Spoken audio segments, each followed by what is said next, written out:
Hi guys, and welcome to Trucking Along with Kiersey. That's me, your positive voice in trucking. Today we're going to talk about backing into doors and what you need to look for and how to focus and what mentality you need to be in and how to observe your surroundings. Because people just want to rush in and that could cause accidents. You need to know what you're looking at. So stick with me.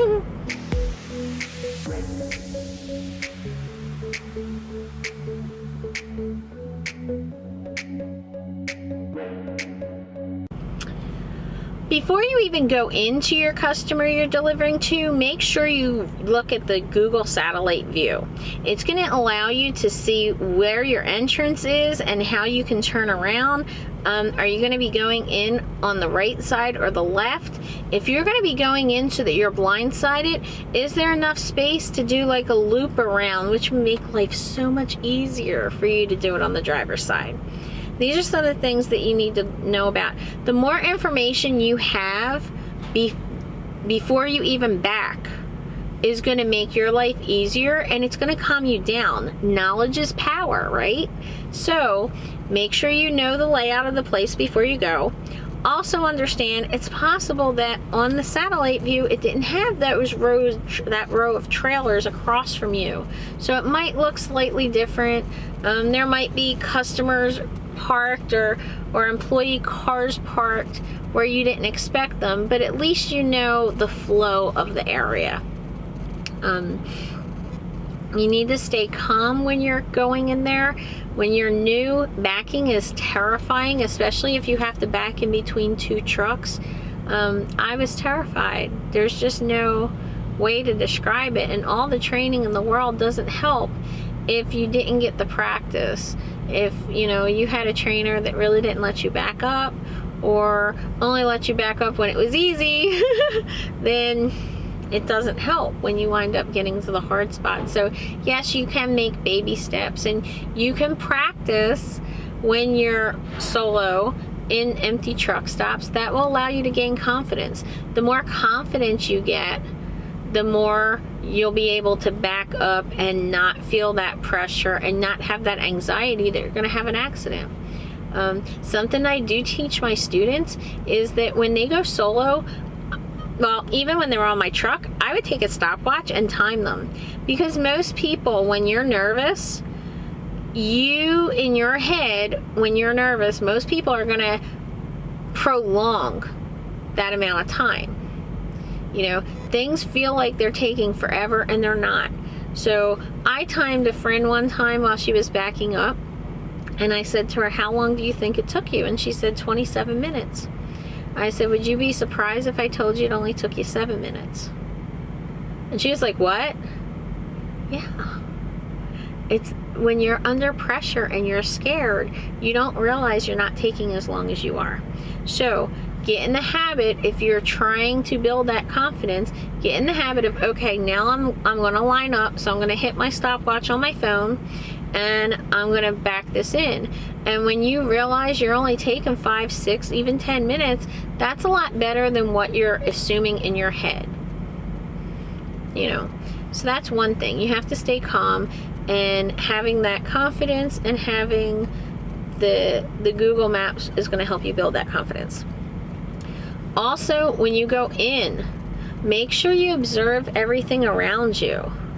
Observe which way the trucks are going. Like when they come in, are they going out the same way they came in, or are they going out a different way? People they look for their door and then they don't observe anything else. They look for their door number. But when you're trying to line up into a door when you're brand new, you may not do it properly. So look and see where the trailer tires are on the other trucks in relation to the door and the lines that are on the ground. Some customers, when you back up into their door, you actually put your trailer tire on that line and back up into the door. Okay? You wouldn't know that unless you were looking at the other trucks that are in the door. Some have lines perfectly on each side that as long as your trailer tires are in each side, they're the exact width of the trailer, that you can back into that door and be perfectly lined up with the door plate. There's a plate that comes down into your trailer so the forklifts can run over. At night, it's really difficult at night to see some of the door numbers, especially if there's nothing guiding you to a door. So there might be 3 or 4, well, 4 or 5 doors that are open, and you're looking for door 11, and you see it when you pull along next to it, but then when you swing out to back up, oh, where was my door?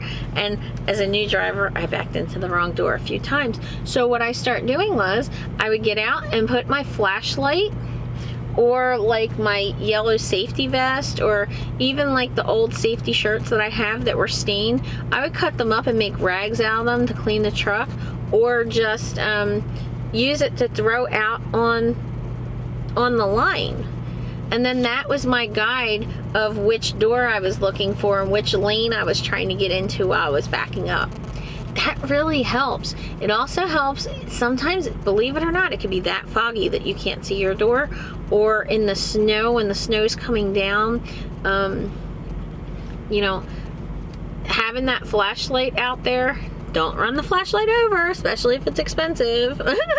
But you know, that's why the yellow safety shirts that are old, yeah, those are pretty cool to throw out there. You know, don't get upset or embarrassed if the customer comes out. If you're not lined up with the door properly, they'll come out and tell you, hey, could you move over a few inches? And somebody telling you to move a 75-foot long vehicle over a few inches really sounds like a daunting task when you're new. You just kind of pull forward and just move over a little bit. Like when you're got your hands on the wheel, you don't have to go like this. You keep your elbows to the side and you can just go like this with the wheel, and that is going to make a difference. But get out and look. You should be getting out to go chock those tires anyway. So when you get into the door, chock the tires and get out and look.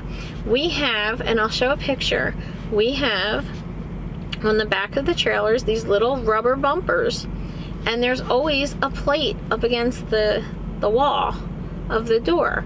Your bumper should be lined up with that. Does it have to be perfect? No.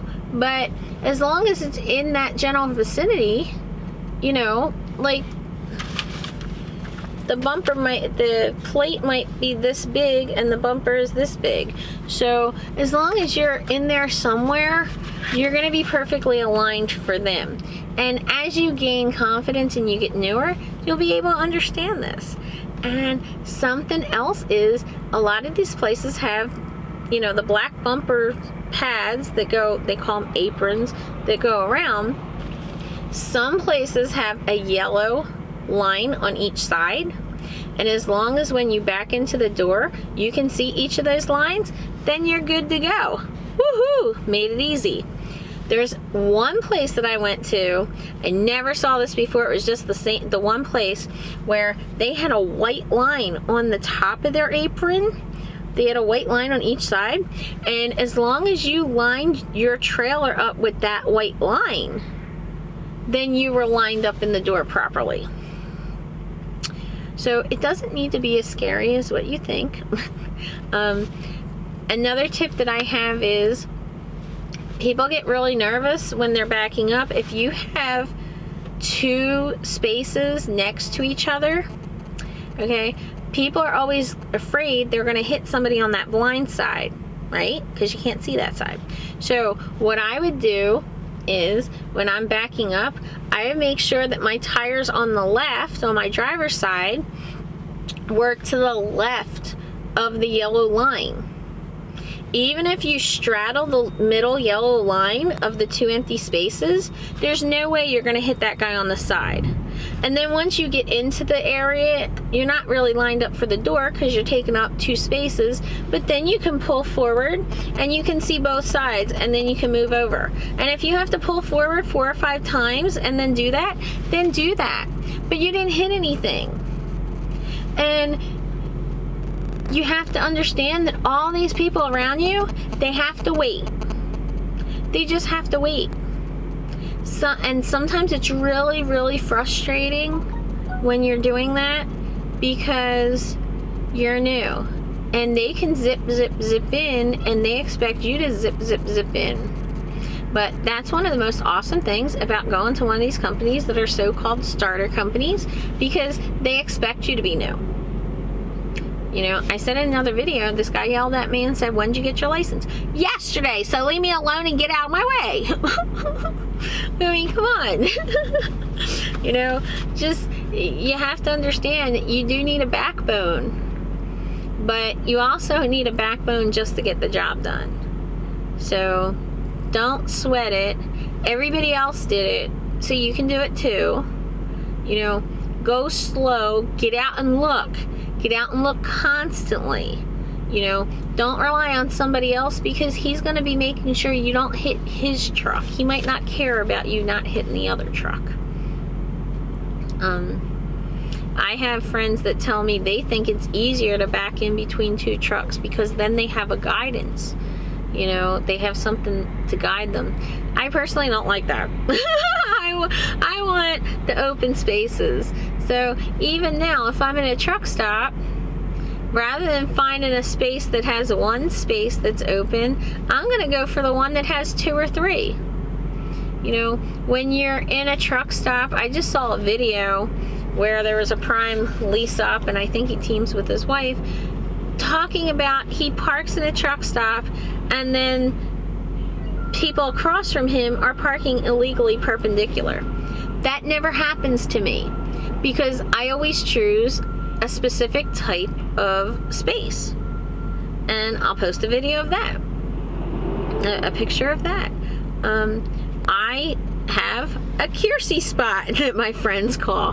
When I pull out, because I like to drive at night, and I have to pull out in the middle of the night, I'm going to be facing the main aisle that nobody's going to be able to park in and block me.